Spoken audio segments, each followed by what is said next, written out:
In this fully decorated room, Matthew Houlihan spends much of his time. He likes the song Blackbird, performed by the Beatles on their White Album, but sometimes he'd rather listen to the Beatles perform the song and not him.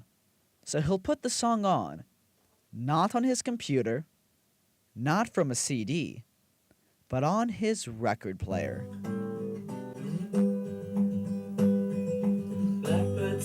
He knows his generation didn't grow up with vinyl, but he likes it anyway. What attracts me to vinyl is the actual, there's an actual sound. Once you've listened to it enough, I think it sounds better, you know? I mean, I can play I can play a CD of the same thing I just played on vinyl, and it sounds good, but it doesn't sound as warm, you know? He started collecting vinyl about 2 years ago. Since then, he's amassed a collection of over 200 vinyl records, dating back from the 40s, some as recently as 2008.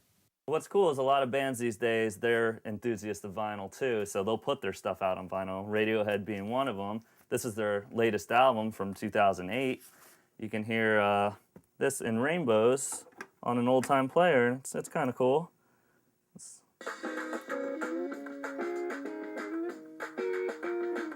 Although a big vinyl lover, he knows records have their downsides. One of the disadvantages to owning vinyls is that if they're old or not taken care of very well, you start to hear those pops in the music that should not be there. But Matt isn't too worried about that. Neither are some vinyl enthusiasts working at Here Again in downtown Gainesville. Robert Velasquez says he owns dozens of vinyl albums and doesn't think they're going anywhere anytime soon. It's not just your dad's like old Dylan records or Led Zeppelin records. Now it's like the Flaming Lips. Now it's new artists putting out everything pretty much every week, every month. His manager feels the same way. Andrew Scher has owned the music store for 4 years. A vinyl lover himself, he says many companies are now allowing customers to download the songs off the albums they purchase. So you're really getting 2 copies of the album when you buy the LP.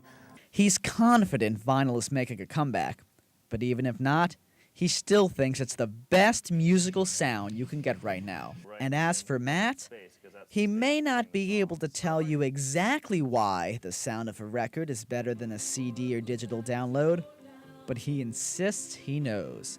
Marco Lamano, WUFT News.